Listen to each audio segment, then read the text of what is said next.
Alexander the Great. You know what's there? Immortality! Take it! It's yours!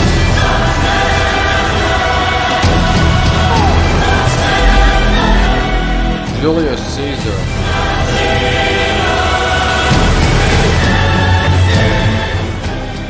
Genghis Khan.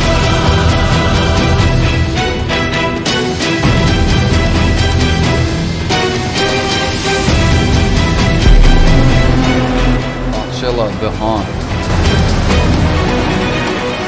The fall of the four great conquerors.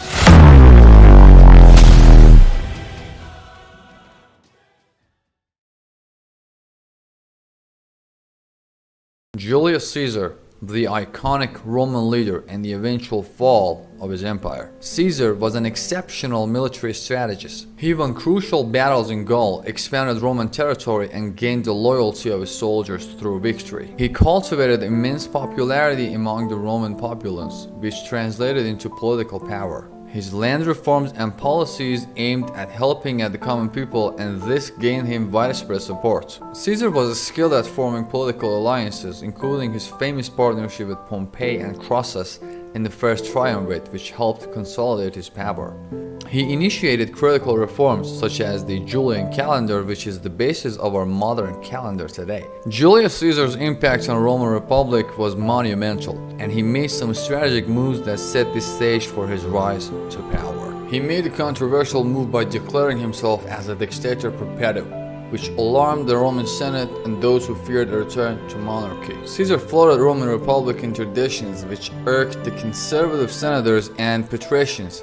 His actions were seen as a threat to the traditional Roman political system. Following the consequences of his actions in 44 BC, a group of senators, fearing his autocratic rule, plotted and executed the assassination, throwing Rome into turmoil. After Caesar's death, there was a confusion regarding his successor, leading to power struggles and eventual rise of Augustus, formerly Octavian, as the first Roman emperor. The assassination of Caesar ignited a series of civil wars in Rome, including the struggle between the Second Triumvirate and Caesar's assassins. Augustus or Octavian emerged as the victor in the conflicts, solidifying his power and ending the Roman Republic. Julius Caesar's empire fell due to a combination of political blunders and controversial rise to power, and his assassination. While he achieved remarkable feats during his life, his legacy also serves a lesson about the importance of respecting political traditions and managing the power.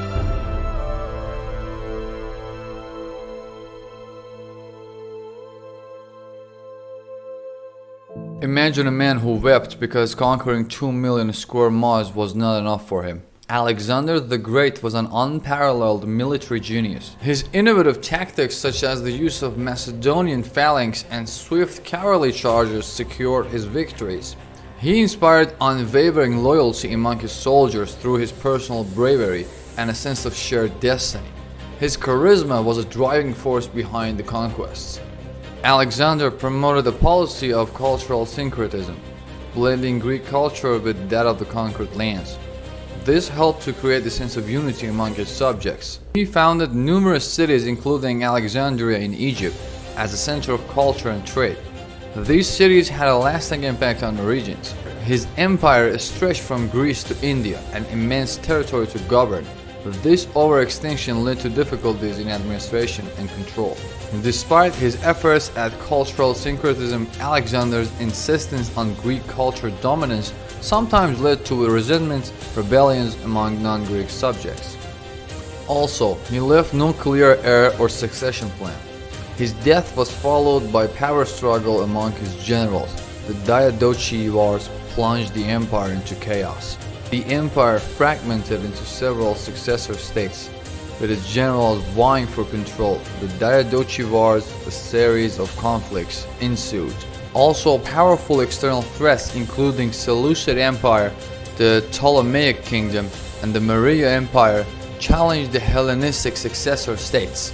Despite some lasting cultural legacies, Alexander's empire did not endure. The Hellenistic period eventually gave the way to the new empires and dynasties. Alexander got paralyzed and was pronounced dead by physicians. Greek historians write Alexander's body didn't decompose for 6 days after his death, which proves the warrior king was indeed a god. However, they failed to realize that he wasn't dead. Modern-day scientists believe that Alexander suffered from a neurological disorder which had put him in a coma. It is very possible that Alexander heard the plots of his men before he was buried alive.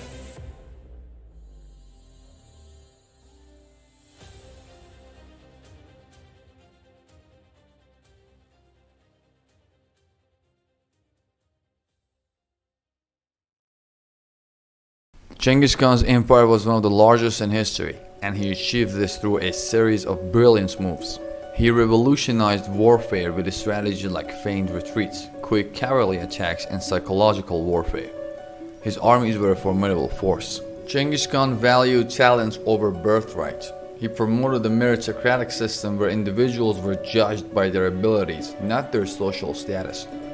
This fostered loyalty among his diverse subjects. Unlike some conquerors, Genghis Khan was surprisingly tolerant of different cultures and religions.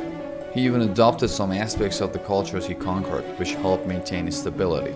He established a highly efficient courier system called the Yam, enabling rapid communication across his vast empire, which was crucial for administration and control. Genghis Khan's empire was vast, stretching from Europe to Asia. Controlling such a massive territory proved difficult. One of his biggest mistakes was not clearly defining a succession plan. After his death, his empire fragmented and his sons and grandsons fought over control. As the empire expanded, internal conflicts among his descendants grew. This weakened the Mongol unity that had been so essential to their success. Resistance movements and revolts emerged in various conquered regions. Genghis Khan's harsh rule in some areas led to resentment and rebellions. The empire fragmented into several khanates, which led by different descendants. This decentralization weakened the Mongol realm. In the end, Genghis Khan died in 1227, and the circumstances of his death remain somewhat of a mystery. There are various theories including assassination, an injury in battle, or a fall from his horse. After his death, his empire was divided among his sons and grandsons, which eventually led to the fragmentation of the Mongol Empire into several smaller khanates. Internal power struggles and external pressure contributed to the decline of the empire over time.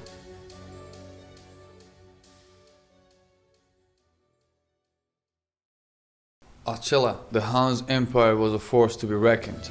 Attila was an exceptional military commander. His fierce cavalry tactics and brutal siege warfare made the Huns a dangerous force. He was skilled at manipulating diplomacy to his advantage. He extracted tribute from the Eastern and Western Roman empires, using their internal divisions to his benefits. Under his leadership, the Hunnic Empire expanded rapidly, encompassing a vast territory stretching from modern-day Germany to the Black Sea. Attila's empire depended heavily on plunder and tribute from conquered regions. This put immense strain on resources and loyalty. The Huns faced external threats from the Roman Empire and other tribes. The Battle of Catalonian Plains in 451 AD marked a significant defeat for Attila. Attila the Hun died under mysterious circumstances in 453 AD. His sudden death left the empire without a strong leadership. His death sparked a power struggle among his sons, leading to instability within the empire. In 454 AD, the Huns faced a devastating defeat at the Battle of Nidau against a coalition of tribes. This marked the end of their dominance in Europe.